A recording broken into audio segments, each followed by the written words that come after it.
Good day, Tshwane parents. Today I'm going to show you how to notate in the duplicate notation books that your child will get at the SAJCC or SAJCCC. So this is an old notation book of one of my children, and you'll see that it will contain the tournament details at the top, and then there will be space for your child's name, region, tournament information, and contact number. It is vital that your child completes this the moment they get their book, because they only receive one book. If they lose their book, then it's too bad.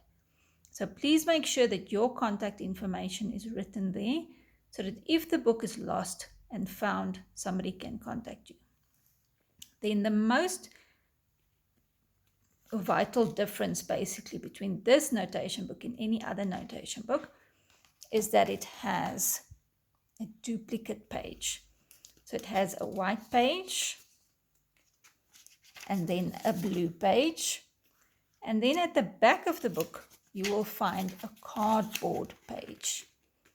And this page, it is very important that you teach your child that they must put behind the blue page before they start notating.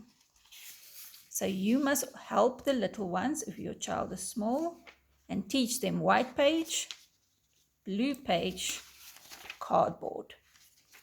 If they forget and they notate without it, the pen marks are going to go all the way through and their book will be ruined. So it's very important before the start of each round that they put the cardboard behind the blue page and that they only have one white page, blue page, and cardboard. Now at the top, you will see there's all the details that needs to be completed. The tournament information, the section that they are competing in, so under 12 open or under 12 girls section, the date of the tournament, the round that they're playing in. So region and team is not so important in this coming SAJCCC event that we'll be playing in, the board number that they are playing at, and then very important is the name of the player as well as the name of the opponent. If you cannot write your opponent's name, then give your book to the opponent and they must fill in their name. Make sure that you are playing against the correct opponent. If the person that completes their name is not your correct opponent, immediately raise your hand and call the arbiter for assistance. Then when you are done, fill in the result. Make sure that your opponent agrees with you on the result. And only after the result has been entered do you sign your notation book. So if you finished notating, say at number 49, then you and your opponent sign underneath your notation. So very important, you first enter the result.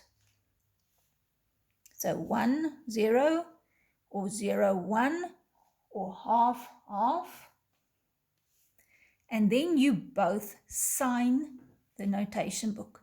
And you do the same in your opponent's notation book. Please make sure your child never ever sign the notation book before the result is entered. If they sign before the result is entered, it can happen that the opponents say, "Oh, I won," and they enter a different result than what happened. And then they can say, "But you signed. You agreed with me that I won." And then, obviously, the arbiter is going to look at, "Oh, but the result is entered. Both players signed, so the player agreed." So please make sure that your child knows they must enter the result first and only then do they sign. Then when both players have entered the result and signed each other's books, they take off the white sheet, not both sheets, only the white sheet. They tear the white sheet off carefully, and this white sheet is given in at the arbiter's table. Both opponents together hand in their white sheet at the arbiter's table, and the blue sheet remains in their notation book. And that sheet is then used for them to analyze their game with mom and dad or with their coach. But the white sheet is handed in to the arbiter's table. Both opponents hand this sheet in together before they leave the hall. Have a wonderful tournament and best of luck to all our Tshwane players.